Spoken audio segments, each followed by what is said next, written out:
Hey, welcome back to the Drum Rundown. We are here at the historic Ryman Auditorium in Nashville, Tennessee. This is our first Drum Rundown at the Ryman, and I'm very pleased that it is Griffin Goldsmith of Dawes. What's going on, dude? Not much, dude. Just awesome. Getting into this tour. This is show 3, and like obviously a highlight of every run that, you know. Yeah, is the Ryman. Yeah. What a cool room. Yeah, it's the mother church, as they say.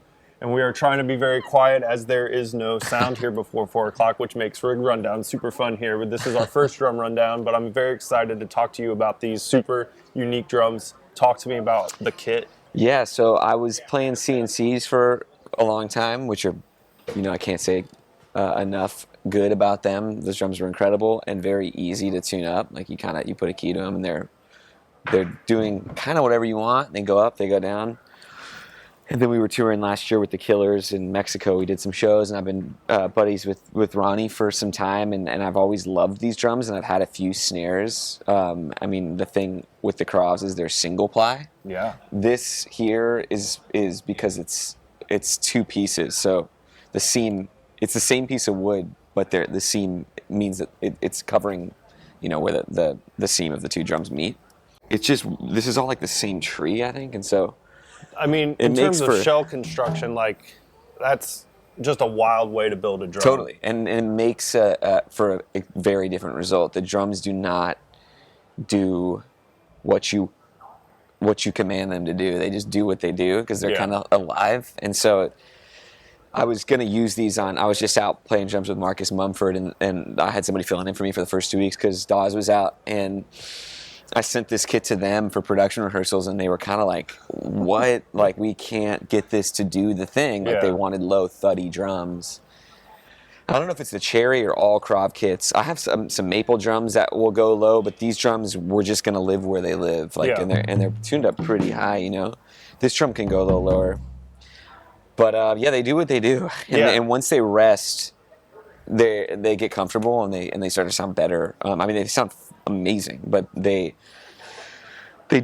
tuned up high. That's where they live. And you know, I kind of felt like as I was playing these thuddier drums, which is the thing that everyone seems to be doing, which it's and that's been the case for a long time. It kind of like when I would listen back to mixes, or if I would see a tech playing while I was out front, I would notice that the toms, like there was so much like mid and low information on that stage that sometimes the toms were kind of getting lost. Even though it sounded so good when I was behind the kit, when I would listen back and be like, oh, well, there's a lot. There are like these dark acoustic guitars. There's some like sub-synth stuff happening, and like it just feels like it's lost. And so I kind of going into this next record cycle with Dawes was thinking like I want something that's just kind of going to be pitched up and cut because we're a really loud band, and I wanted it to be. I just wanted I wanted a little bit less to do more, and it's just really fun to play drums when they're tuned up like that. You know, you just kind of bounce out. Yeah, big drums tuned high. Yeah, and I mean, I couldn't be more thrilled with these drums, but it's definitely a different thing for me, for sure. Yeah, because I feel like sometimes people chase tone, obviously, if they're going like with a dead sound or they want like a big boom. So it's interesting that you say these kind of have their sound, and they're chasing you almost. Yeah, and it's like they kind of change night to night. Yeah. I've noticed that they change when people get in the room, almost like a calf head or a goat head would, which is interesting. But I also like that thing of just like not knowing exactly what you're walking into every night. And as the tones change, the performance changes, and it just... Yeah, like you said, it kind of forces me to play to them rather than the other way around. Do you feel like it keeps you on your toes, Definitely. like in a good way? And I feel like I have a relationship with them that I don't with any other drum kit, where you just kind of sit there and it's like, sounds amazing. What's your mood today? Like, what's your it's like, temperament? Okay, they like this, they don't like that. I'm gonna hit them like this and not that. You know, like this drum sounds completely different than it did last night. It's a balance for sure. Well, that's good because it gives you guys kind of like opportunity to have that unique live performance, which you guys are always going for anyway. Yeah, and I'm not alone. I think a lot of us are kind of tone questing, if you will, every night. You know? Like that. Yeah, there's a lot of that, especially over in the keyboard world. And, cool. Yeah. And so how do you approach tuning them? Any special way? I mean, I've messed with both ways. Sometimes fine tuning them, trying to get the heads to be, you know, in tune with each other, and then I'll kind of go star-crossed like that. Yeah.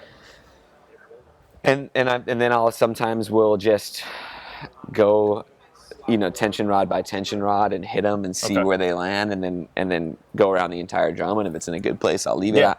I'm not super crazy about like, oh, it has to be balanced. Yeah. If it sounds good, it sounds good. Yeah. I also like, this might sound weird, but I sometimes like the way that like wonkier drums are reading. Okay. Like when I hear like for instance, this won't be a secret by the time this airs, but Brad Paisley's coming to sit in with us tonight, and we're playing a song that we tracked with him, and I played his drums at his studio, and there was definitely some like wonky overtone stuff, and it was made known to him that I like that, and so you can hear it in the recording, and I just love it. I'm like, it sticks out in a way where I'm like, it's fucking weird. When you're recording, it's as long as it's a mistake that's intentional, you can lean into a weird thing, and it can be just like a unique, like a St. Anger snare tone. Yeah, Jesus, yeah.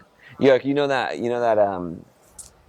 Todd Rundgren song, "Hello, It's Me." Okay. With that, gong gong. Way he's hitting the rack tom, it's like pretty wonky and definitely not a balanced drum, and in the way that the compression's catching it. Yeah. It just really like, for whatever reason, that it just melds in a really beautiful way, as opposed to like the perfect tom sound with the perfect compression, which is beautiful as well, but you hear it a lot. Yeah, you wouldn't be talking about it. Yeah, it you sticks hear it, out. you know what that sounds like. Yeah, exactly. And what heads are you using on them? I left the Krav Remos. These are coated ambassadors. I've messed around a little bit with other stuff, but these are tried and true. I got some clears on the bottom heads. I sometimes will switch those out and do coated on the bottom too, which is cool. Makes it a little bit more focused and dry. And the biggest change for me is I have a Power Stroke Remo coated head here on the beater side of the kick, and for the last 6 years have been running with like an Aquarian Super Kick 2, no front head. Yeah. And when I do studio work in LA, there's one drum, I have an 80s Gretsch that's just so beat. I like had to strip all this shit off of it. It's such like a messed up little drum, but same configuration, and it is the best sounding. Yeah. Like I honestly don't need to bring anything else to a session. I still do just to humor myself, but that ends up being the one I use on everything. And so this is different. You'll get a chance to hear it at some point. Cool. And then this head is interesting. I just bought this Dunnett drum. It's all brass, and he has this res coat. I don't know what exactly he's doing there, but that thing definitely sounds significantly different than these other Remos. Cool. I need to get some more of those. Because it's pretty special for sure. That's awesome. Cool. Talk to me about these awesome snares. So I found one of these bronze Supraphonics. Oddly, I was looking for a deal on one. As you do. I was on Reverb, like kind of trying to find one for $100 less or whatever, and I walked into a drum store of all places. I walked into a music store in Brooklyn and was like, it wasn't this one, it was not my other one, but I picked it up and I could tell that it was an old one because either behind the throw or the muffle, wherever it is, they'll have like a B or BZ, like engraved into the shell, and that's for bronze. And I went up and was like, "Hey man, what year is this thing? Because it's cherry." And he was like, "I think it's new." And I knew. I was like, "This is definitely not new." Yeah. And so I bought that one and fell in love with it. And I have a lot of Supraphonics, but for whatever reason, these bronze drums are like a different beast. And then I bought this one hammered, and like out of the box, it was exactly like the other one, which was awesome because that's what I wanted. It was just another one to. And then I picked this thing up at Pro Drum in LA. Recently, I went in trying to get something fixed with no intention of buying anything, and hit this drum, this Dunnett, and it's all brass. It's like 100 pounds. Yeah. And I was just like, wow, this thing sounds insane. And then I took it that week on a record, and I've had it on a few records since, and it's pretty astounding, actually, the tuning range of that drum. Like you can go all the way up and it's cracking, or all the way down, and it really has that body, like almost like a Picaro or C-Gad type of thing. This drum is insane. I'm kind of done now. I have the drums I need. And we got Paistes. What do we got? Yeah, I'm using a lot of these Dark Masters right now. The Dark Crash, both of them. This one's got a sizzle in it. And Love then that. and then the hats, the 14-inch, and then I have another ride right here that's the same Dark Masters, and then this is a transitional sound creation that I don't know how many there are. There can't be that many. It's got this like hammering that with a tiny hand-hammered, with a tiny hammer all over. I don't know if you've ever seen footage of like Paul Motion in the 80s playing with Bill Evans, and I think he was playing with Keith Jarrett as well, but he was playing that cymbal. It's not that exact one, but it's a pretty wild sounding cymbal. Again, it kind of like what I was, saying I was enjoying about sometimes the wonkier, like how the wonkier sounds stand out. It's got a thing where you're like, whoa, that's not conventional. It's a really beautiful sounding cymbal, but I always like that about Paistes. I feel like if you can use them, I mean, in my opinion, they're soft cymbals, and that kind of comprises everything but Paiste. Right. And I'm not disparaging it. I have a ton of that stuff, and it's all really beautiful. And then there's Paiste. There's just something that they're doing that's fundamentally different. This cymbal is pretty wild sounding, and I think I've always felt like if you can use Paistes, then it's almost like NS10s or something. The speakers where you're like, if you can get it to sound good in NS10s, and it's going to translate elsewhere. Right. Like I feel like, if I can get these to work, I'm actually like doing my job correctly. Yeah. Whereas like the Istanbul stuff sounds so incredibly good that all of it is so good, and you just kind of hit it. Maybe I'm a masochist, but you kind of just hit those cymbals and you're like, wow, that AGOP is just perfect. You know? All of them. And like I hit that and I'm like, man, that is perfect. And so maybe I want something that's a little more off center so that I can like figure out how to kind of work it into my thing. And I think part of me is just reactionary and sees that there's a lot of this really beautiful soft stuff that you're seeing in a lot of these cymbalsmiths that are like lathing their own stuff. Mm-hmm. Like there's this guy Borba who's really incredible, and Pew, the Pug cymbals. I don't know how you say it. There's a lot of that stuff, and I just I really rely on these Paistes because like I said, I feel like it's the only thing that's so fundamentally different than a lot of that soft stuff. And we've been sitting with a lot of drummers specifically with this cymbal position being the one where it needs to do so many things. It needs to articulate, it needs to have a good bell, it needs to have a good ride, you need to get good wash out of it and good sustain. Yeah. What characteristics are you usually chasing with your cymbal kind of family? I like to be able to ride on. I like to have two different rides, so that and the two different snares as well, so that if I want almost like different sound for a different section of a tune, I can kind of go here as opposed to there, and all of a sudden it feels like we're in a different space. Crash. Honestly, this cymbal sounds great, but this one could be a number of different cymbals because it's China. I used to use a China actually. Yeah, right. I love China cymbals. Yeah. But we're doing a lot of like I guess jamming, you can call it. Like there's some exploratory stuff happening, and I also flip my stick these days. Okay. Because we're a loud band, and I do have as much work to get the same amount of volume if I'm playing with my sticks flipped, and so that is to say that this one is a little bit heavier, so it doesn't wash out as easily. Okay. I just want it to be articulate, and also this is funny. These are the soft version of what Paiste does, right. But like I have a lot. This is kind of new. Like these here, I've been using all tour. These are some Paiste blue labels. That's cool. These are just some old vintage, like the Jeff Beccaro special. Yeah, the 602. Yeah, okay. Yeah. I mean, I like it to rise above the rest of the band. Whereas sometimes, sometimes I'll see a guy hit a cymbal and it's like, I feel like I didn't even hear it. Right. It's just kind of like.